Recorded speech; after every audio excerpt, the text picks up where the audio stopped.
नमस्कार. अडीचच्या बातमीपत्रात मी श्रीराम केळकर आपलं स्वागत करतो. सुरुवातीला एक नजर ठळक बातम्यांवर.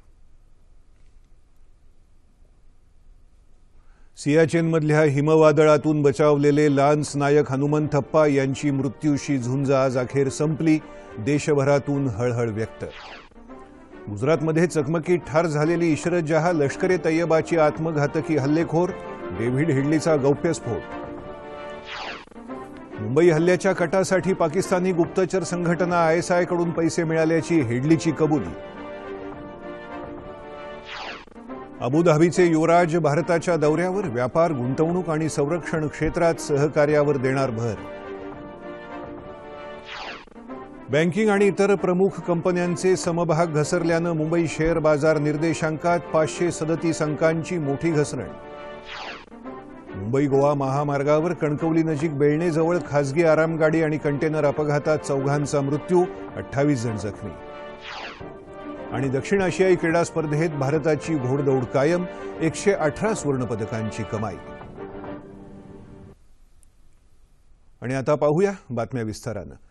सियाचेनमधल्या हिमवादळातून बचावलेले लान्स नायक हनुमंत थप्पा कोपड यांची मृत्यूशी सुरू असलेली झुंज आज अखेर संपली. ते 33 वर्षांचे होते. त्यांच्या निधनाचं वृत्त ऐकताच देशाच्या कानाकोपऱ्यातून शोक आणि हळहळ व्यक्त होत आहे. या लढवय्या जवानानं दिल्लीतल्या लष्करी रुग्णालयात दुपारी 11:15 वाजता अखेरचा श्वास घेतला.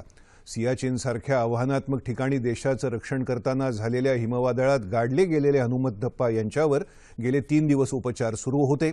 मात्र गेले 6 दिवस बर्फाखाली राहिल्यानं ते कोमात गेले. हळूहळू त्यांचे अनेक अवयवही निकामी होत गेले. मद्रास रेजिमेंटचे लान्स नायक हनुमंत थप्पा मृत्यूच्या दाढेतून परत येण्यासाठी देशभरात प्रार्थना केल्या गेल्या. मात्र त्यांची प्रकृती अधिकाधिक खालावत गेली आणि आज अखेर त्यांची प्राणज्योत मालवली. कर्नाटकमधल्या धारवाड जिल्ह्यातल्या बेटादूर गावचे रहिवासी असलेले हनुमंत थप्पा वयाच्या 20व्या वर्षीच भारतीय सैन्यात दाखल झाले होते. भारतमातेच्या या सुपुत्रानं केलेल्या देशसेवेचा आपणाला अभिमान असून हनुमंत थप्पासारखे जवान नेहमीच अमर राहतात, अशा शब्दांमध्ये पंतप्रधानांनी शोक व्यक्त केला आहे. गुजरातमध्ये 2004 साली झालेल्या कथित बनावट चकमकीत ठार झालेली इशरत जहा लष्कर तैयबाची आत्मघातकी हल्लेखोर होती. तसंच तिच्यावर गुजरातमधल्या अक्षरधाम मंदिरात झालेल्या हल्ल्याची जबाबदारी होती, असा गौप्यस्फोट पाकिस्तानी अमेरिकी दहशतवादी डेव्हिड हेडली यानं आज केला. 26/11च्या मुंबई हल्ल्याप्रकरणी हेडलीची साक्ष आज सकाळी पुन्हा व्हिडिओ कॉन्फरन्सिंगद्वारे सुरू झाली. त्यावेळी हेडलीनं विशेष मोका न्यायालयाचे न्यायाधीश GA सानप यांच्यासमोर जबाब नोंदवला. बाबरी मशिदीचा बदला म्हणून अक्षरधाम मंदिर निशाण्यावर होतं, असंही हेडली म्हणाला. लष्कर तैयबाचा म्होरक्या झकी उर रहमान लखवी यानं भारतात करायच्या एका फसलेल्या कारवाईबद्दल इशरत जहाचं नाव घेतलं होतं, असं विशेष सरकारी वकील उज्ज्वल निकम यांनी विचारलेल्या प्रश्नाला उत्तर देताना हेडलीनं सांगितलं. लष्कर तैयबाचा हस्तक मुझम्मिल भट्ट यानं रचलेल्या कटात इशरत जहा सामील होती, असं हेडली म्हणाला. लष्कर तैयबामध्ये महिला दहशतवाद्यांची एक वेगळी फळी असून या गटाचं नेतृत्व अबू अजमन या दहशतवाद्याच्या आईकडे आहे, असंही त्यानं सांगितलं. भारतात दहशतवादी कारवाया करण्यासाठी पाकिस्तानी गुप्तचर संघटना ISI आणि लष्कर तैयबा वेळोवेळी आर्थिक मदत करत असल्याचा खुलासाही हेडलीनं केला. मुंबई हल्ल्यासाठी ISIचा हस्तक मेजर इक्बाल आणि अब्दुल रहमान पाशा तसंच लष्कर तैयबाचा दहशतवादी साजिद मीर यांनी आपल्याला रसद पुरवली होती, असं हेडलीनं सांगितलं. हा हल्ला होण्यापूर्वी आपण दक्षिण मुंबईत कार्यालय थाटलं होतं, अशी कबुली हेडलीनं दिली. अबुधाबीचे युवराज शेख मोहम्मद बिन जायद अल नह्यान यांचं 3 दिवसांच्या भारत दौऱ्यावर काल संध्याकाळी नवी दिल्लीत आगमन झालं. पंतप्रधान नरेंद्र मोदी यांनी त्यांचं पालम विमानतळावर स्वागत केलं. भारत आणि संयुक्त अरब अमिरात यांच्यात आज व्यापार, गुंतवणूक आणि संरक्षण क्षेत्रासह विविध करार होण्याची शक्यता आहे. युवराज आणि पंतप्रधान नरेंद्र मोदी यांच्यात आज हैदराबाद हाऊस इथं दहशतवाद आणि इसिसच्या वाढत्या कारवायांविषयी चर्चा होणं अपेक्षित आहे. तसंच युवराज प्रणव मुखर्जी यांचीही भेट घेणार आहेत. कच्च्या तेलाच्या किमतीत सातत्यानं होणाऱ्या घसरणीमुळे संयुक्त अरब अमिरातीची अर्थव्यवस्था कमकुवत झाल्यानं भारतात ऊर्जा क्षेत्रात गुंतवणूक करण्यासाठी हा देश उत्सुक आहे.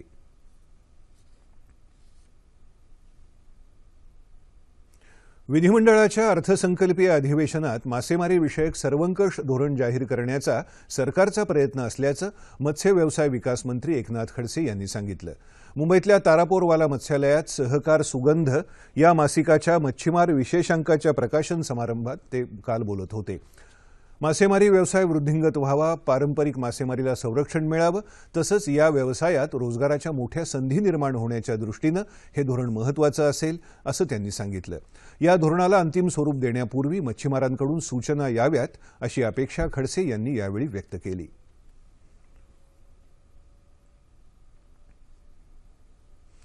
राज्याच्या उद्योग क्षेत्रात महत्त्वाची भूमिका बजावणाऱ्या किरकोळ व्यवसाय क्षेत्रासाठी राज्य सरकारच्या वतीनं लवकरच किरकोळ व्यवसाय धोरण जाहीर करण्यात येईल अशी माहिती उद्योगमंत्री सुभाष देसाई यांनी दिली।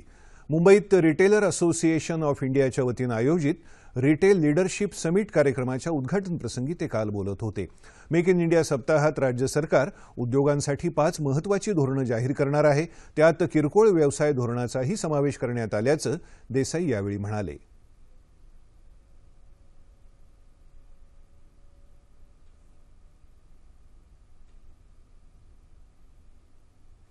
बँका आणि इतर प्रमुख कंपन्यांच्या समभागांचे भाव आज उतरल्यामुळे मुंबई शेअर बाजाराच्या निर्देशांकात आज 537 अंकांची घसरण झाली। राष्ट्रीय शेअर बाजारही 151 अंकांनी खाली आला। गेले 2 दिवस निर्देशांकाची घसरण सुरू आहे। आज सोने चांदी बाजारात सोन्याचे दर वाढले। पॅन कार्डच्या सक्तीला विरोध करण्यासाठी सराफा व्यावसायिकांनी काल बंद पुकारला होता। आज सकाळी बाजार सुरू होता सोन्याच्या दरात वाढ दिसून आली। दुपारी 1 वाजता सोन्याचा दर प्रति 10 ग्रॅम 28,690 रुपये इतका झाला होता। चांदीच्या दरातही वाढ होत आहे। पालघर विधानसभा पोटनिवडणुकीसाठी होणाऱ्या प्रचाराची रणधुमाळी आज संध्याकाळी 5 वाजता संपेल। येत्या 13 तारखेला यासाठी मतदान होत असून शिवसेनेचे कृष्णा घोडा यांच्या निधनामुळे रिक्त झालेल्या या जागेसाठी एकूण 5 उमेदवार रिंगणात आहेत। गेल्यावेळी शिवसेना, राष्ट्रवादी काँग्रेस, भाजपा, काँग्रेस, बहुजन विकास आघाडी आणि मार्क्सवादी कम्युनिस्ट पार्टी अशी षटकोनी लढत झाली होती। त्यात शिवसेनेचे कृष्णा घोडा यांनी काँग्रेसच्या राजेंद्र गावित यांच्यावर अवघ्या 515 मतांनी विजय मिळवला होता। यावेळी मात्र चौरंगी लढत होत असून सेना भाजपा युतीचे अमित घोडा, दोन्ही काँग्रेस आघाडीचे राजेंद्र गावित, मार्क्सवादी कम्युनिस्ट पार्टीचे चंद्रकांत वरठा आणि बहुजन विकास आघाडीच्या मनीषा निमकर अशी ही लढत होणार आहे। 13 तारखेला होणाऱ्या मतदानासाठी एकूण 2,47,596 मतदार मतदान करणार आहेत। संत गाडगेबाबा ग्रामस्वच्छता अभियान बंद करण्यात आलेलं नाही असा खुलासा राज्य सरकारनं केला आहे। जालना इथं काल झालेल्या पत्रकार परिषदेमध्ये पाणीपुरवठा आणि स्वच्छता मंत्री बबनराव लोणीकर यांनी ही माहिती दिली। मूळ योजनेच्या निकषांमध्ये काळानुसार योग्य बदल करून हे अभियान राज्यभर अधिक व्यापक स्वरूपात राबवणार असल्याचंही त्यांनी स्पष्ट केलं। संपूर्ण ग्रामपंचायत हागणदारी मुक्त करणं, लोकांच्या स्वच्छताविषयक सवयींमध्ये बदल करणं आणि हागणदारी मुक्ती कायमस्वरूपी करणं या अनुषंगानं या कामाची तपासणी होईल आणि कामं अपूर्ण राहिलेल्या गावांना कामं पूर्ण करण्याची संधी देण्यात येईल असंही लोणीकर यांनी सांगितलं। गडचिरोलीसारख्या नक्षलग्रस्त आणि मागास भागात गाव पातळीवर काम करणारे पोलीस पाटील आणि पोलीस यांच्यात समन्वय निर्माण करण्यासाठी गडचिरोली पोलीस मुख्यालयामध्ये एक कार्यशाळा आयोजित करण्यात आली होती। या कार्यशाळेत गावागावात शांतता प्रस्थापित करणाऱ्या पोलीस पाटलांच्या समस्या जाणून घेण्यात आल्या। यावेळी आदिवासी विकास राज्यमंत्री अंबरीश आत्राम, जिल्हाधिकारी रणजित कुमार, पोलीस अधीक्षक संदीप पाटील उपस्थित होते। गडचिरोली इथं पोलीस पाटील भवनाची निर्मिती करून त्यांच्या अडचणी दूर करण्यात येतील असं आश्वासन यावेळी आत्राम यांनी दिलं।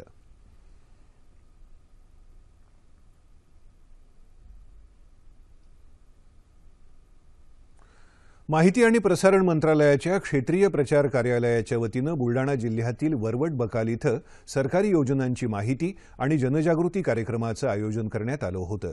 नेहरू युवा केंद्र आणि ग्रामपंचायतीच्या सहकार्यानं यावेळी प्रभात फेरी काढण्यात आली। बेटी बचाओ बेटी पढाओ अभियानाबरोबरच प्रधानमंत्री सुरक्षा विमा योजना, अटल निवृत्ती वेतन योजना, कौशल्य विकास योजना यांची माहिती ग्रामस्थांना देण्यात आली। विशेष प्रचार कार्यक्रमानिमित्त महिला बचत गटांनी तयार केलेल्या वस्तूंचं प्रदर्शनही भरवण्यात आलं होतं। यावेळी राबवल्या गेलेल्या सरकारी योजनांचा आढावाही घेण्यात आला।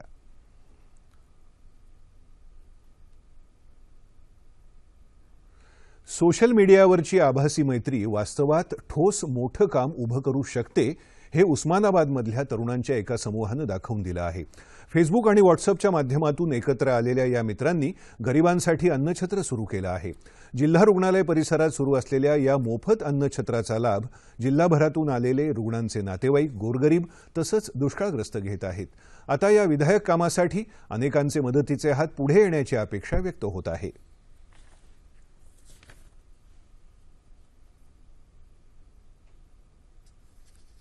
हा व्हॉट्सअप ग्रुपचा किंवा आमचा अन्नपूर्णाचा हा उपक्रम न राहता समाजातील सर्व जाती धर्मातील लोकांनी यामध्ये सहभागी व्हावं, त्यांनी त्यांचे वाढदिवस कोणाच्या स्मृतिप्रित्यर्थ यामध्ये सहभाग नोंदवून अन्नदान करावं।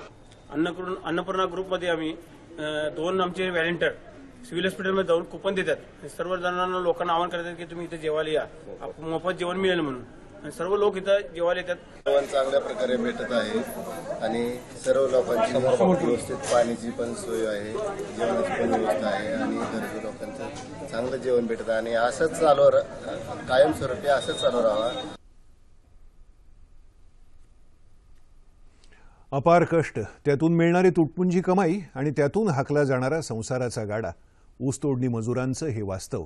मात्र कोल्हापुरातल्या याच ऊसतोडणी मजुराच्या मुलानं राष्ट्रीय स्तरावरील कुस्ती स्पर्धेत मिळवलेलं यश लक्षवेधी आहे।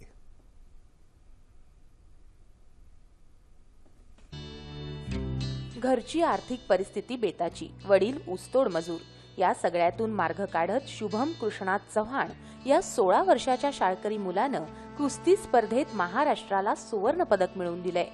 भारतीय खेळ प्राधिकरणाअंतर्गत राजीव गांधी क्रीडा अभियानाच्या वतीनं घेण्यात आलेल्या राष्ट्रीय ग्रामीण कुस्ती स्पर्धेत दिल्लीच्या अनुभवी मल्लावर शुभमनं एकतर्फी मात करत अजिंक्यपदाला गवसणी घातली।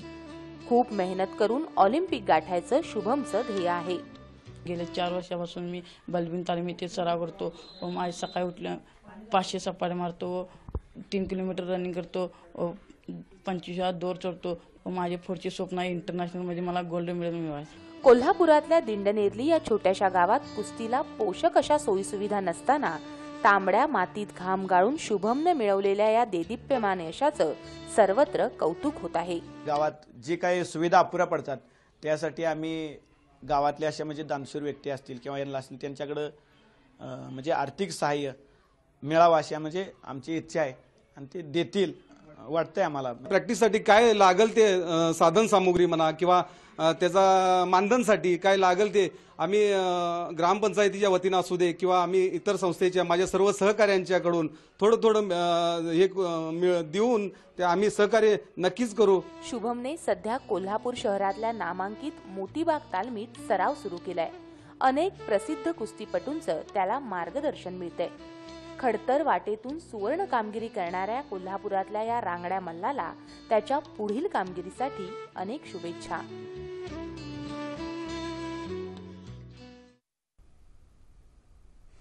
राज्यात आज ठिकठिकाणी माघी गणेशोत्सव साजरा होत आहे। त्यानिमित्त अनेक गणेश मंदिरांमध्ये भाविकांची गर्दी होत आहे। मुंबईत कांदिवली इथं चारकोपचा राजा तसंच बोरिवलीतील वझिरा गावठाण इथल्या स्वयंभू गणेश मंदिरातही आज माघी गणेशोत्सव साजरा होत आहे। या ठिकाणी दहिसर ते गोरेगाव या भागातून मोठ्या प्रमाणात भाविक दर्शनासाठी येतात। मंदिराच्या विश्वस्तांच्या वतीनं आज इथं गरीब आणि गरजू विद्यार्थ्यांना वह्या पुस्तकांचं वाटप केलं जातं। कांदिवलीतील चारकोपचा राजा सार्वजनिक उत्सव मंडळाच्या वतीनं आज विविध सांस्कृतिक कार्यक्रमांचं आयोजन करण्यात आलं आहे। 14 फेब्रुवारी रोजी गजर महाराष्ट्राचा या ढोलताशा स्पर्धेचं आयोजनही करण्यात आलं आहे। या मंडळाच्या वतीनं शैक्षणिक, क्रीडा यासारखे सामाजिक उपक्रमही राबवले जातात। हा माघी गणेशोत्सव सोहळा 17 फेब्रुवारीपर्यंत साजरा होणार आहे।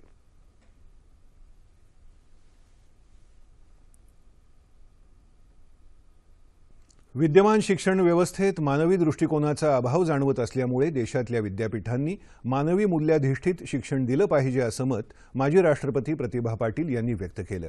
पुण्यात सावित्रीबाई फुले विद्यापीठाचा 67वा वर्धापन दिन सोहळा मोठ्या दिमाखात पार पडला, त्यावेळी त्या बोलत होत्या। यावेळी अभिनेते अमोल पालेकर, साहित्यिक गंगाधर पानतावणे, सामाजिक कार्यकर्ते शांतीलाल मुथा, सुधा कांकरिया आणि निलिमा पवार यांना प्रतिभा पाटील यांच्या हस्ते जीवन साधना पुरस्कार देऊन सन्मानित करण्यात आलं। विद्यापीठाचे कर्मचारी तसंच अहमदनगर, नाशिकमधल्या विविध विभागात यश मिळवणाऱ्यांना कुलगुरू वासुदेव गाडे यांच्या हस्ते पारितोषिक देऊन गौरवण्यात आलं।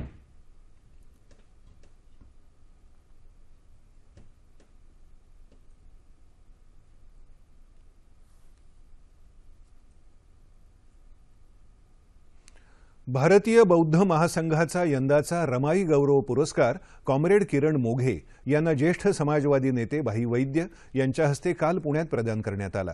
रमाबाईंबद्दल डॉक्टर बाबासाहेब आंबेडकर यांना प्रेमभाव आणि आदर होता। प्रत्येकानं स्त्रियांबद्दल असाच आदर ठेवायला हवा असं आवाहन भाई वैद्य यांनी यावेळी केलं। रमाबाईंच्या नावाचा पुरस्कार मिळाला ही अत्यंत आनंदाची गोष्ट असून यामुळे पुढील कार्याला स्फूर्ती मिळेल असं किरण मोघे यांनी यावेळी सांगितलं।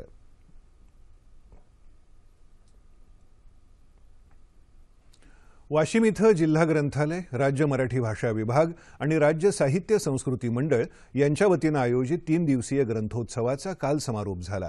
साहित्यिकांनी शेतकऱ्यांच्या जीवनाचा अभ्यास करून त्यांचं वास्तव आपल्या साहित्यातून मांडावं असं आवाहन ज्येष्ठ पत्रकार चंद्रकांत वानखेडे यांनी समारोपाच्या भाषणात केलं।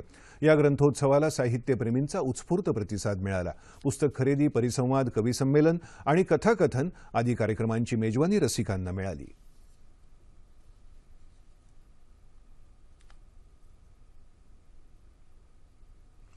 दुष्काळी स्थितीमुळे हताश झालेल्या शेतकऱ्यांसाठी शासनानं राबवलेल्या जलयुक्त शिवार अभियानाच्या प्रभावी अंमलबजावणीनं नंदुरबार जिल्ह्यात अनुकूल परिणाम दिसू लागला आहे।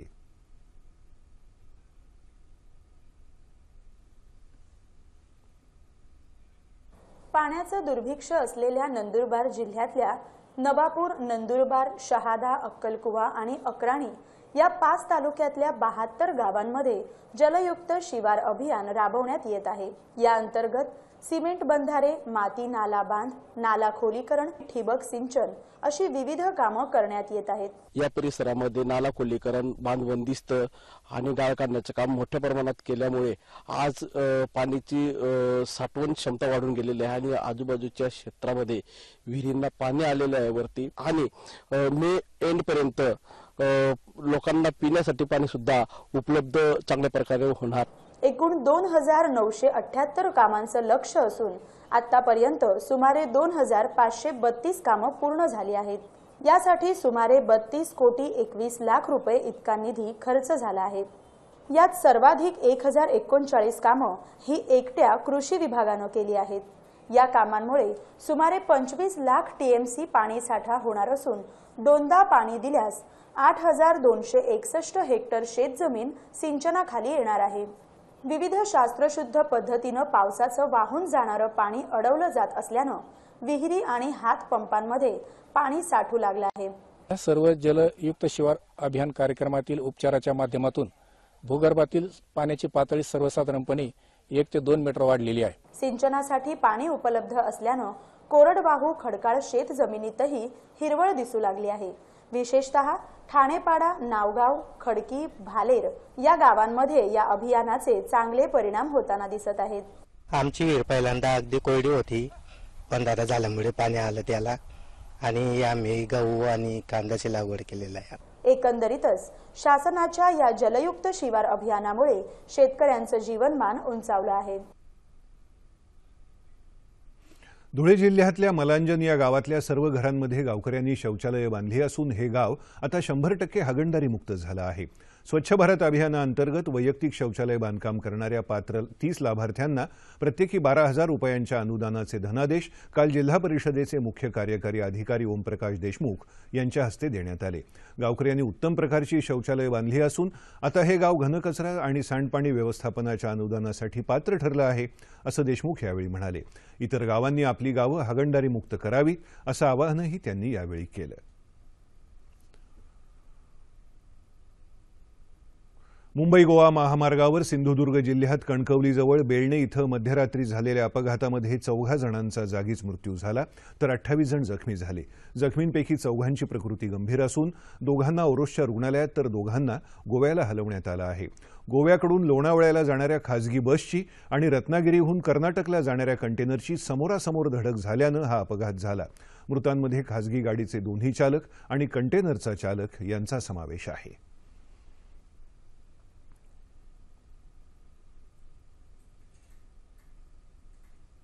बातमी दक्षिण आशियाई क्रीडा स्पर्धांची। आसाममध्ये गुवाहाटी इथं सुरू असलेल्या दक्षिण आशियाई क्रीडा स्पर्धेत आतापर्यंत 118 सुवर्ण पदकांची घसघशीत कमाई करत भारतानं अव्वल स्थान कायम राखलं आहे। या झळाळत्या कामगिरीमुळे 2010च्या या स्पर्धेत भारतानं मोडीत काढला आहे।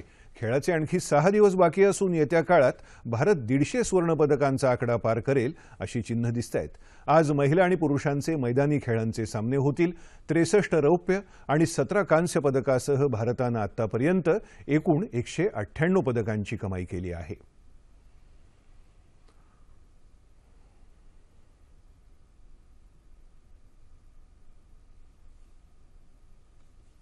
आणि आता हवामान. येत्या 24 तासांमध्ये संपूर्ण राज्यात हवामान कोरडं असेल असा अंदाज हवामानशास्त्र विभागानं वर्तवला आहे. शेवटी ठळक बातम्या पुन्हा एकदा. सियाचेनमधल्या हिमवादळातून बचावलेले लान्स नायक हनुमंतप्पा यांची मृत्यूशी झुंज आज अखेर संपली. देशभरातून हळहळ व्यक्त. गुजरातमध्ये चकमकीत ठार झालेली इशरत जहा लष्कर-ए तय्यबाची आत्मघातकी हल्लेखोर डेव्हिड हेडलीचा गौप्यस्फोट. मुंबई हल्ल्याच्या कटासाठी पाकिस्तानी गुप्तचर संघटना ISI कडून पैसे मिळाल्याची हेडलीची कबुली. अबुधाबीचे युवराज भारताच्या दौऱ्यावर. व्यापार, गुंतवणूक आणि संरक्षण क्षेत्रात सहकार्यावर देणार भर. बँकिंग आणि इतर प्रमुख कंपन्यांचे समभाग घसरल्यानं मुंबई शेअर बाजाराच्या निर्देशांकात 700 अंकांची मोठी घसरण. मुंबई गोवा महामार्गावर कणकवली नजीक बेळणीजवळ खासगी आरामगाडी आणि कंटेनर अपघातात 4 मृत्यू, 28 जण जखमी. आणि दक्षिण आशियाई क्रीडा स्पर्धेत भारताची घोडदौड कायम. 118 सुवर्णपदकांची कमाई. याबरोबरच हे बातमीपत्र संपलं. पुन्हा भेटूया संध्याकाळी 5 वाजता सह्याद्री वाहिनीवर.